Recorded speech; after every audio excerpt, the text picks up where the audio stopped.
Hi guys, okay, இன்னைக்கு நம்ம என்ன படிக்க போகிறோம்னு பார்த்தீங்கன்னா we are gonna do pantolan bab 5.3 tingkatan 5. Okay, pantolan பார்த்தோன்னா ஒரு ஷேப் இருக்குன்னா அந்த ஷேப் எப்படி கண்ணாடியில் தெரியும். நம்ம போய் ஒரு கண்ணாடி முன்னாடி நிற்கிறோன்னா அந்த கண்ணாடியில் நம்ம ஃபேஸ் தெரியும், ஆனால் ஆப்போசிட்டாக நிற்கும். ஓகேவா? அதே மாதிரி இங்கேருந்து இங்கே இது ஆப்போசிட், இதுதான் ஆப்ஜெக்ட்னா அந்த இமேஜ் வந்துட்டு இங்கேருந்து எப்படி தெரியுதோ அதே மாதிரி தான் இங்கே இருக்கும். முதல்ல நம்ம ட்ரான்ஸ்லாசி பார்த்தோம்.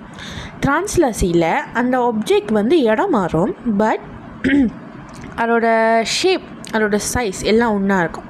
ஆனால் இதோட ஷேப் பார்த்திங்கன்னா அந்த பந்தோ அந்த அரா மட்டும்தான் திரும்பும். ஓகேவா? அது இப்போ இந்த சைட் இருக்குன்னா இங்கிட்டு போகும்போது இது இந்த பக்கம் இருக்குது. ஓகேவா?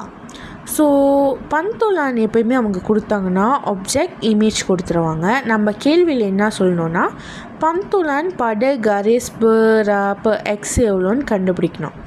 ஸோ ஃபார் எக்ஸாம்பிள் இங்கே பார்த்தீங்கன்னா ஆப்ஜெக்ட் இருக்கா, ஆப்ஜெக்ட் இமேஜ் இருக்குது. பந்தோலான் பட கரேஸ் பராப்புன்னு கண்டுபிடிக்கணுன்னா இந்த ரெண்டுக்குமே நடுவில். ஓகேவா? ஃபார் எக்ஸாம்பிள் இதோட கரேஸ் பந்தோலான் பட கரேஸ் என்னன்னு பார்த்தீங்கன்னா 6. ஏன்னா ஆப்ஜெக்ட்க்கும் இமேஜுக்கும் பார்த்திங்கன்னா 1 2 3 4 இருக்கா. இப்போ நம்ம இது ரெண்டாக டிவைட் பண்ணோன்னா 1 2 1 2. ஸோ இப்போ சென்டரில் எது வருது? இந்த இடம் பார்த்திங்கன்னா 6. ஸோ இது எந்த இடத்துல பந்தோல் ஆகுது? படனொம்போ எண்ணாம். ஸோ உங்கள் எக்ஸ் வந்துட்டு எண்ணாம். ஸோ பந்தோலான்னாலே நீங்கள் என்ன ஞாபகம் வச்சுக்கணும்? சைஸ் பந்தோ சம. இது ரெண்டோட சைஸ் பம்பசான் மாதிரி சைஸ் மாறாது. ஹான்னு அரா. ஓகேவா? இப்போ இங்கிட்டு பார்க்குதுன்னா அது திருப்பி இந்த சைட்டு வரையும் போது வேறு பக்கம் பார்க்கணும்.